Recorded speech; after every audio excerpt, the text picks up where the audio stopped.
같이 기도하고 오늘 모임 시작하겠습니다. 같이 기도하시겠습니다. 거룩하시고 자비로우신 우리 아버지 하나님, 참으로 감사드립니다. 죄를 구원해 주시고 또 주님의 은혜 가운데 남은 생에 살아갈 수 있도록 기회 주신 것 참으로 감사드립니다. 역사의 마지막 때를 살고 있습니다. 더욱 저희가 깨어서 주님을 기쁘시게 하다가 주님 앞에 설 수 있도록 도와주옵소서. 마지막 때에 경각심을 저희가 가지고 더욱 주의 일에 힘쓰는 자들이 될 수 있도록 도와주옵소서.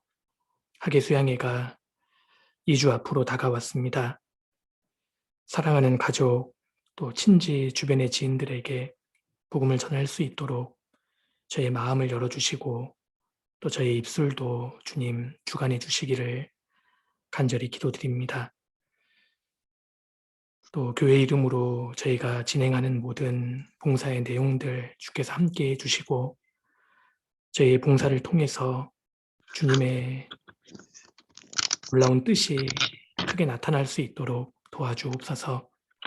오늘 모임의 시종도 주께 의지합니다. 저희를 언제나 사랑하시는 예수님 이름으로 기도드렸습니다. 아멘. 이 성경 같이 찾겠습니다. 사사기 1장을 찾겠습니다. 사사기 1장.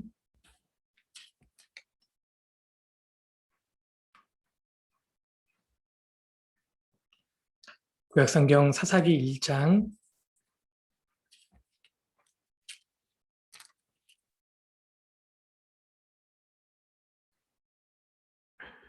사사기 1장 12절입니다. 12절.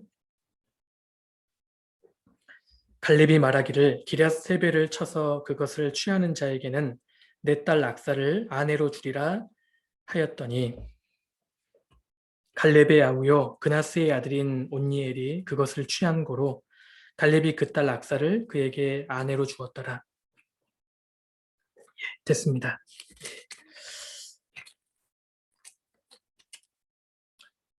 이 말씀에는 크게 세 사람이 등장하고 있습니다. 갈렙이 나오고요.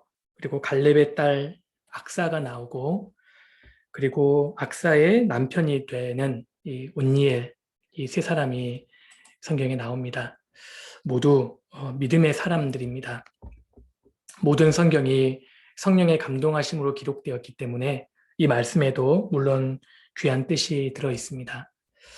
이 성경에서 갈렙은 아주 위대한 사람으로 기록되어 있습니다. 애굽에서 나온 60만 명 이상의 성인 남성은 다 죽고 두 사람만 살아남았는데 아시는 대로 여호수아와 갈렙입니다. 이 갈렙은 이스라엘 땅에 실제로 들어갔고 당시에 아주 유명한 사람이었습니다.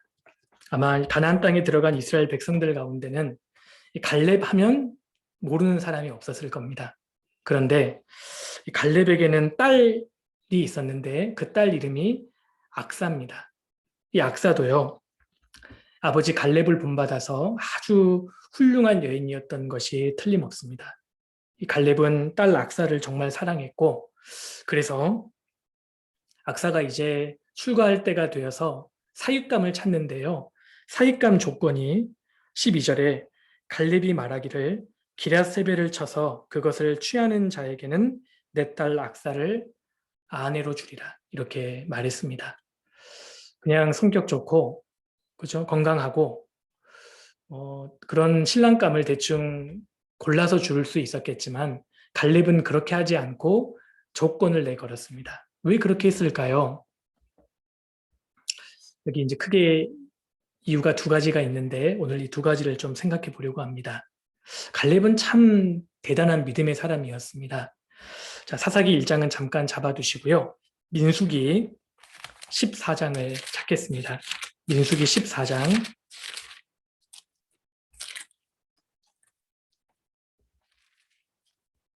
민수기 14장 24절입니다.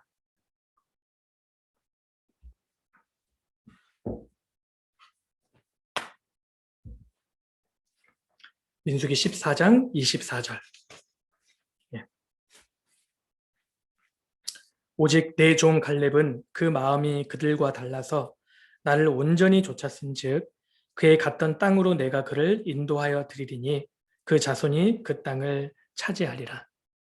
여기 오직 내 종 갈렙은 하나님께서 직접 말씀하시는 겁니다.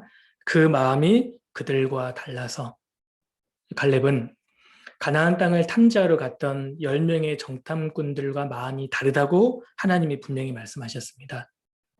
갈렙은 다른 마음을 가지고 있었습니다. 믿음이 없던 그 사람들과 마음이 달랐기 때문에 결과적으로는 주님의 마음과 닮은 것이죠. 갈렙은 하나님의 마음에 합한 사람이었습니다. 그래서 그의 갔던 땅으로 내가 그를 인도하여 드리니 그 자손이 그 땅을 차지하리라. 갈렙은 다른 마음을 가지고 있었기 때문에 다른 마음을 가진 사람은 다른 눈도 가지고 있습니다. 마음이 제대로 되어 있는 사람은 제대로 볼 수도 있죠. 그래서 그는 이 광야에서 기어코 가나안 땅의 축복에 참여하고자 한 그 간절한 마음이 있었기 때문에 마음이 달랐기 때문에 다른 눈이 있었고 다른 마음이 있었기 때문에 결국은 다르게 행동했던 겁니다. 세상 사람들과 다른 마음을 갖고 있었던 이 갈렙은 자기 딸을 어떤 사람에게 주기를 원했을까요? 그 사람에게 돈이 많은가? 학벌이 어떨까? 세상적으로 유명한가? 이런 것들을 고려하지 않고 갈렙은 다른 마음을 갖고 있었기 때문에 이 조건을 딱 내건 겁니다. 사사기 1장 12절입니다. 12절. 갈렙이 말하기를 기럇세벨을 쳐서 그것을 취하는 자에게는 내 딸 악사를 아내로 주리라. 기럇세벨을 쳐서 그것을 취하는 자. 기럇세벨을 쳐서 취하는 것은 사실 확실한 믿음이 있어야만 가능한 겁니다. 결국 갈렙은 내 아내의 딸, 그러니까 사윗감을 찾는데 첫 번째가요. 그 사람에게 믿음이 있는가? 그것을 보기를 원했던 겁니다. 요수아, 사사기 앞에 요수아가 있죠. 요수아 1장입니다. 요수아 1장 3절입니다. 요수아 1장 3절.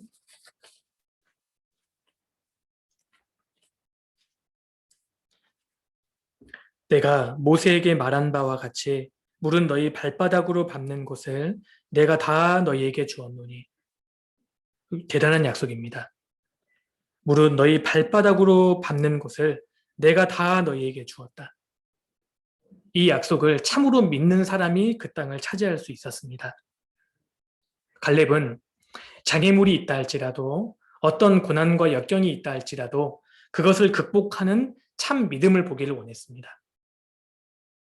갈렙보다 더 크신 주님을 누가 과연 기쁘시게 할 수 있을까요? 믿음을 가진 사람입니다. 믿음이 없이는 주님을 기쁘시게 할 수 없습니다. 하나님은 믿음이 없는 사람을 전혀 기뻐하시지 않습니다. 믿음 있는 사람을 기뻐하십니다. 갈렙은 자기가 믿음의 사람이었기 때문에 사윗감도 같은 확실한 믿음을 소유한 사람을 보기를 원했던 겁니다. 우리 주님도 믿음 보기를 원하십니다. 마지막 시대에 그리스도인들에게 무엇이 필요할까요? 결국은 믿음이 필요합니다. 우리에게 한 번도 주님의 은혜가 부족했던 적은 없습니다. 믿음이 부족했을 뿐입니다.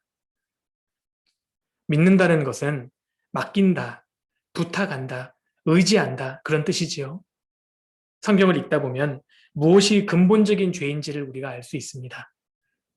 하나님은 창조주시고 사람은 피조물이기 때문에 하나님을 떠나서는 아무것도 사실 사람은 아무것도 할 수 없습니다. 마귀가 생긴 이유는 하나님께로부터 독립했기 때문입니다. 하나님을 떠나서 자기가 주인이 되려고 했기 때문에 자기 주장과 방법대로 살려고 했기 때문에 결국은 마귀가 생긴 겁니다. 그래서 마귀의 길이 복잡한 것이 아니라 하나님 없이 자신이 삶의 주인이 되는 것이 결국은 마귀의 길인 겁니다. 인생의 주인이 자기 자신이 되어서 자기 수단과 방법대로 살려고 하는, 즉 하나님께로부터의 분리가 결국은 마귀의 길입니다. 그래서 하나님이 가장 싫어하시는 사람이 자기 수단과 방법대로 사는 사람을 하나님이 가장 싫어하십니다. 그 야곱의 형 에서에게 너는 칼을 믿고 생활하겠고, 에서에게 그렇게 말하지 않습니까? 너는 칼을 믿고 생활할 것이다. 저주입니다. 하나님이 살아계신데 너는 하나님을 믿고 생활하겠고, 그게 맞잖아요. 근데 너는 칼을 믿고 생활할 것이다. 그게 마귀의 길이고 하나님이 미워하시는 길입니다. 그래서 인생은 결국 믿음 문제입니다. 하나님께 기대는 법을 우리가 배워야 합니다. 하나님 말씀에 기대는 것이 결국은 믿음이지 않습니까? 믿음의 사람 이 갈렙은 하나님이 말씀하신 것을 그대로 받아들인 사람입니다. 가나안 땅은 내 땅이 되리라. 그 하나님의 약속을 그대로 받아들이고 보니까 가나안 사람들은 자기 밥이었던 겁니다. 이 온니엘도 마찬가지입니다. 하나님 말씀을 받아들이고 보니까요. 야, 기라세벨 저 가나안 사람은 내 밥이다. 온니엘도 그랬던 겁니다. 그런데 10명의 정탐꾼들은 하나님의 말씀을 받아들이지 않고 보니까요. 야, 우리는 가나안 사람 보기에 메뚜기 같다. 결국은 믿음 차이입니다. 갈렙은 믿음 보기를 원했던 겁니다. 결국 믿음이라는 것은 하나님 말씀에 기대는 것입니다. 하나님이 뭐라고 말씀하셨느냐. 상황에 기대는 것이 아니라 말씀에 기대는 것이 결국은 믿음입니다. 성경 찾아보겠습니다. 시편 108편입니다. 시편 108편.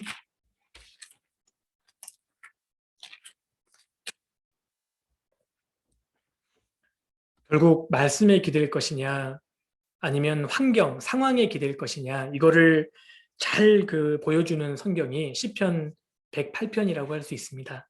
이걸 어떻게 외우시냐면요. 제가 알려드릴게요. 108번뇌 아시죠? 죄송합니다.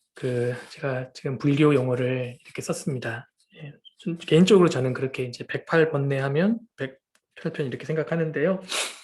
못 들으시는 걸로 하면 좋겠습니다. 예, 108편 7절 보시죠. 7절. 하나님이 그 거룩하심으로 말씀하시되, 하나님 분명히 말씀하셨습니다. 내가 뛰놀리라. 내가 세겜을 나누며 숫꽃 골짜기를 청량하리라. 길르앗이 내 것이요 므낫세도 내 것이며 에브라임은 내 머리의 보호자요 유다는 나의 홀이며 모압은 내 목욕통이라. 에돔에는 내 신을 던질지며 블레셋 위에서 내가 외치리라 하셨도다. 7절에 하나님이 그 거룩하심으로 말씀하시되, 하나님이 말씀하셨습니다. 내가 가나안 땅에서 뛰놀 것이다. 내가 가나안 땅에서 너희들을 앞서 행할 것이고 가나안 땅은 너희 차지가 될 것이다. 분명히 약속해 주셨습니다. 하나님이 뭐라고 말씀하셨는가? 이것이 중요합니다. 그런데 현실과 상황은 쉽지 않았지요. 11절. 하나님이여 주께서 우리를 버리지 아니하셨나이까? 하나님이여 주께서 우리 군대와 함께 나아가지 아니하시나이다. 막상 전쟁을 해보니까요. 쉽지 않았던 겁니다. 하나님이여 주께서 우리를 버리지 아니하셨나이까? 적이 너무 크게 보이고 너무 어렵게만 느껴졌습니다. 하나님이 안 도와주시는 것처럼 보였던 것입니다. 그때 믿음이 드러납니다. 우리 삶 가운데에서도 우리가 믿는다고 고백하는데 우리가 분명히 알고 있는데 막상 어려운 현실이나 상황이 닥치면 내 믿음이 드러납니다. 내 본 모습이 드러납니다. 108편 1절입니다. 하나님이여 내 마음을 정하였사오니 내가 노래하며 내 심령으로 찬양하리로다. 다윗은 마음을 정했습니다. 다윗이 어디에다가 마음을 정했을까요? 7절입니다. 하나님이 그 거룩하심으로 말씀하시되, 하나님 말씀에 마음을 정하는 것이 믿음입니다. 나는 하나님 말씀을 붙잡고 죽겠다. 그것이 믿음입니다. 그리고 마음을 정한 사람은 담대해지고요. 하나님을 찬양할 수 있습니다. 하나님이 말씀대로 하시겠지. 13절입니다. 우리가 하나님을 의지하고 용감히 행하리니 저는 우리의 대적을 밟으실 자이심이로다. 우리가 삶의 영역에서 정말 삶 가운데에서 이렇게 고백하게 되기를 원합니다.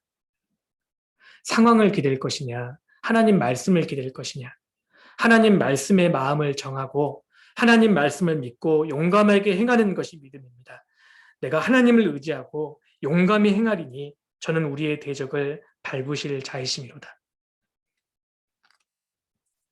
믿음입니다. 내가 하나님께서 노아 자손들에게 창세기 9장에서 그렇게 약속하셨지 않습니까? 내가 무지개를 구름 속에 두었나니 이것이 나와 나의 세상과의 언약이라. 주님이 그렇게 말씀하셨습니다. 무지개를 주셨잖아요. 노아 홍수 이후에 이제 노아 식구들이 살고 있는데요. 비가 많이 내릴 때 가슴 철렁 내려앉는 사람들이 누굴까요? 아마 노아 식구들이었을 겁니다. 아마 좀 트라우마처럼 세계적인 홍수를 경험했기 때문에 아마 비만 오면 좀 비가 많이 온다 싶으면 걱정했을 거예요. 그런데 한편으로 무지개를 볼 때 안도감을 가장 많이 느꼈던 사람들도 노아 식구들이었을 겁니다. 무지개를 볼 때마다 아마 감격과 위로를 느꼈을 것이라고 생각합니다. 그 이후에도 비는 오고 먹구름은 꼈습니다. 그런데 무지개를 볼 때마다 안심하고 위로를 받았을 겁니다. 이 약속의 무지개는 십자가의 그림자인 동시에 약속의 말씀의 그림자입니다. 우리가 신앙생활 하는 중에도 삶이 위태위태하고 상황이 아주 곤란해지고 어려울 때가 있습니다.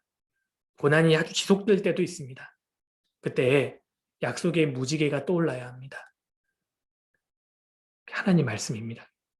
하나님의 말씀을 붙잡는 사람은 위로와 힘을 얻게 됩니다. 그래서 내게 큰 어려운 상황이 부딪힐 때 약속의 무지개가 떠올라야 한다고 생각합니다. 우리는 신앙생활 하면서 자꾸 하나님의 손이 짧아졌다고 생각합니다. 하나님께서요, 이스라엘 백성들이 고기 달라고 우니까 한 달 동안 코에 냄새가 나도록 막 주겠다고 하셨지 않습니까? 그러니까 모세가 했던 말이 소와 양떼를 잡은 줄 그게 족하겠습니까? 그때 하나님이 마음 불편하셨던 것 같습니다.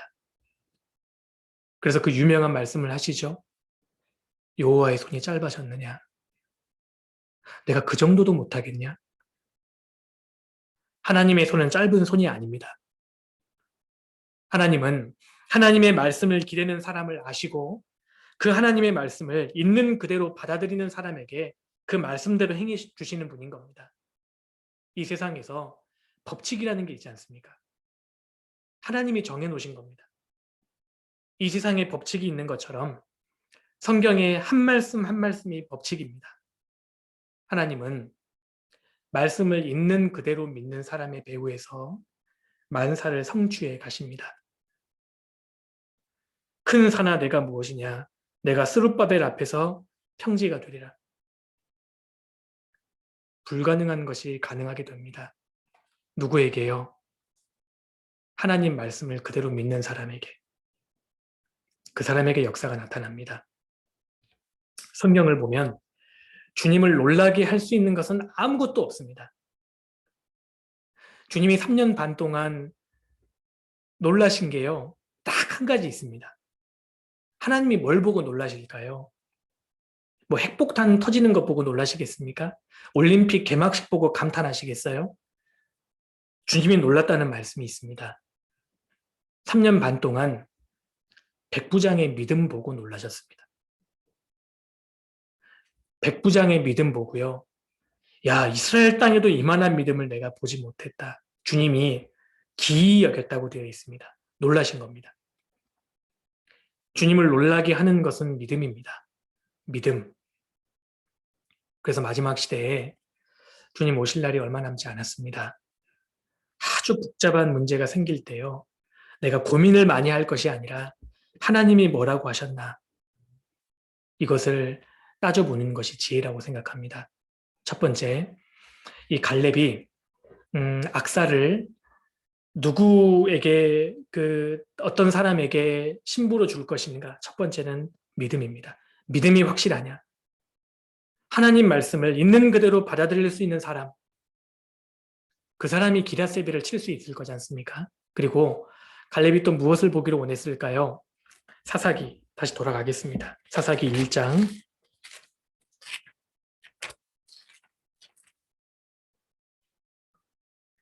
사사기 1장 12절입니다. 12절 갈렙이 말하기를 기랴세벨을 쳐서 12절에요. 그것을 취하는 자에게는 내 딸 악사를 아내로 주리라.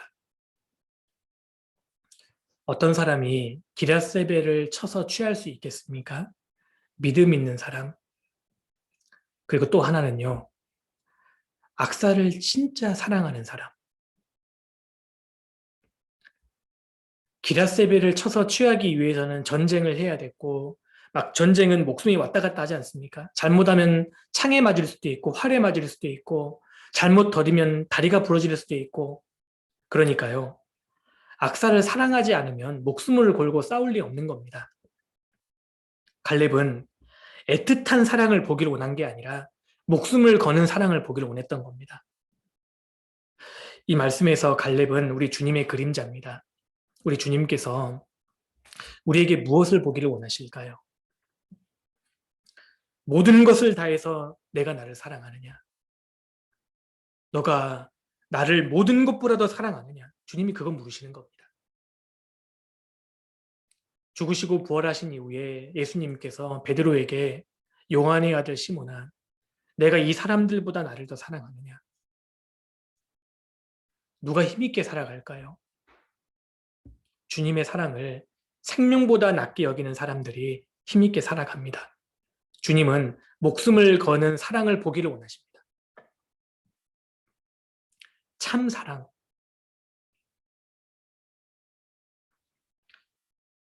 주님의 사랑을 위해서라면 모든 것을 헌신할 수 있는 사람. 주님은 그것을 마지막 때에 보기를 원하실 겁니다. 시편 18편 넘겨보시죠. 시편 18편입니다. 18편 1절입니다. 1절.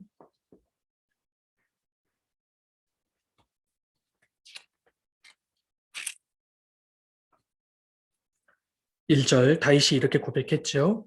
나의 힘이 되신 여호와여, 내가 주를 사랑하나이다. 나의 힘이 되신 여호와여, 내가 주를 사랑하나이다. 29절입니다. 29절. 내가 주를 의뢰하고 적군에 달리며 내 하나님을 의지하고 밤을 뛰어넘나이다.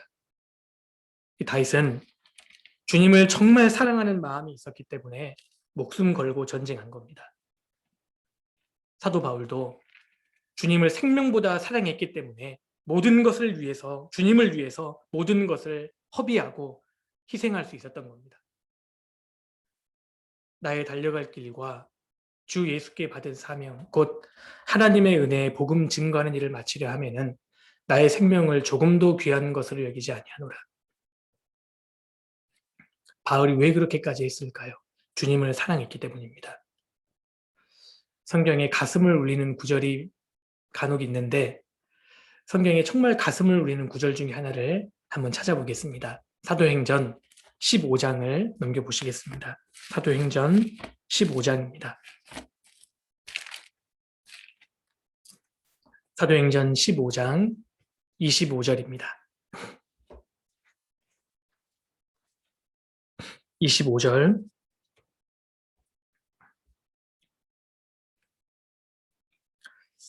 사람을 택하여 우리 주 예수 그리스도의 이름을 위하여 생명을 아끼지 아니하는 자인 우리의 사랑하는 바나바와 바울과 함께 너희에게 보내기를 일치 가결하였노라. 우리 주 예수 그리스도의 이름을 위하여 생명을 아끼지 아니하는 자. 우리의 사랑하는 바나바와 바울은 우리 주 예수 그리스도의 이름을 위하여 생명을 아끼지 않았다. 우리 각자가 이런 소리를 들을 수 있다면 얼마나 좋을까요? 마지막 시대에 주님이 이런 사람을 찾지 않으시겠습니까? 결국 믿음과 사랑입니다. 마지막 때에 무엇이 우리를 힘있게 살 수 있도록 도와주겠습니까? 믿음과 사랑입니다. 주님 말씀에 대한 믿음, 주님을 향한 사랑. 이 두 가지가 뜨거운 사람, 이 두 가지를 품는 사람은 마지막 때에 주님을 기쁘시게 할 수 있을 거라고 생각합니다. 갈렙이 이렇게 조건을 거니까요. 온니엘이라는 사람이 생명을 아끼지 않고 전쟁했습니다. 그리고 기랴세벨을 쳤지 않습니까? 믿음과 사랑이 있는 사람은 모든 것을 극복하는 것입니다. 이 세상에는 위험하지 않은 곳이 없습니다. 이 세상에서 안전한 곳은 한 군데도 없습니다. 그런데 믿음과 사랑이 있는 사람은 다 이길 수 있습니다. 믿음과 사랑 이 두 가지는 절대적으로 신앙생활에 필요한 요소입니다. 데살로니가 전서 5장을 찾겠습니다. 데살로니가 전서 5장입니다. 데살로니가 전서 5장 8절입니다.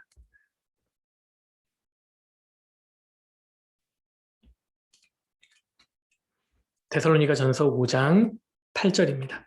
8절. 우리는 낮에 속하였으니 근신하여 믿음과 사랑의 흉배를 붙이고 구원의 소망의 투구를 쓰자. 여기 믿음과 사랑의 흉배를 붙이고, 갈렙도 믿음과 사랑의 흉배가 가슴에 딱 붙어 있었습니다. 갑옷처럼 가슴에 믿음과 사랑이라는 것을 우리가 붙이고 있어야 합니다. 왜 흉배를 붙이라고 하셨을까요? 마귀가 우리 마음에 불화살을 날리기 때문입니다. 믿음과 사랑의 흉배를 붙이는 사람은 마귀의 불화살을 막을 수 있습니다. 주님 말씀을 믿고 주님을 참으로 사랑하는 사람은 장애물을 장애물로 여기지 않습니다. 우리 주님은 사람 속에 있는 것을 다 아십니다. 요한복음 5장에서도 다만 하나님을 사랑하지 않는 것이 너희 속에 다만 하나님을 사랑하는 것이 너희 속에 없음을 알았노라. 주님이 내 마음을 아십니다. 내가 얼마만큼 주님을 사랑하는지도 주님이 알고 계실 겁니다. 그 내게 믿음이 있는지도 주님이 아십니다. 그래서요, 우리 문성부 형제 자매님들, 주님 오실 날이 얼마 안 남았습니다. 아무리 생각해도 얼마 안 남았습니다. 코로나19는 주님의 마지막 경고라고 생각합니다. 우리가 정말 오랫동안 여기 구원받은 지 아마 몇십 년 되신 분들은요, 10년, 20년, 30년 전부터 성경 강연회 때 들었던 말씀이 지금 우리 눈앞에 펼쳐지고 있지 않습니까? 이거는 저는 마지막 경고라고 생각합니다. 그리스도인들에게 경고하시는 겁니다. 이게 정말 이걸 적그리스도가 활용해서 마지막에 모든 사람에게 의무적으로 표를 받게 할 텐데 우리 시대에 너무 소름 끼치게 이루어지고 있는 것 아니겠습니까? 그리스도인들이 마지막 때에 더 정신을 차리라는 주님의 말씀이라고 생각합니다. 얼마 안 남았습니다. 조금만 더 우리가 고생하다가 믿음과 사랑을 끝까지 품고 있다가 주님 앞에 서야 할 거라고 생각합니다. 그리고 정말 예전에 비해서 주님을 사랑하는 마음이 내 마음 가운데 그렇게 뜨겁지 않다. 기도가 형식적이 된다. 그리고 자꾸 버리지 못한 죄들이 계속 반복적으로 짓게 된다. 혹시 신앙의 매너리즘에 빠져 계신 분 계십니까? 그러면 가슴을 치면서 기도하십시오. 몸부림을 치셔야 합니다.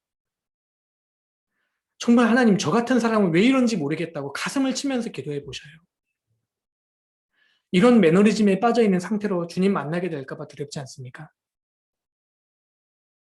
그래서 옛 첫사랑을 우리가 다 회복하다가 주님 앞에 서야 할 거라고 생각합니다. 빌라델비아 성도들과 같은 모습으로 우리가 주님을 만나야 합니다. 사울과 같은 모습으로 만나서는 안 됩니다. 삼손과 같은 모습으로, 심지어 가룟유다와 같은 모습으로 주님 만나게 될까 봐 두렵습니다. 그래서 하기 수양회를 우리가 2주 앞두고 먼저 나 자신을 깨워야 합니다. 그리고 남은 시간 간절히 기도하고 계시는 그 분들을 향해서 전도할 수 있는 그런 학예 수양회가 되면 좋겠습니다. 예. 말씀 여기까지 드리겠습니다.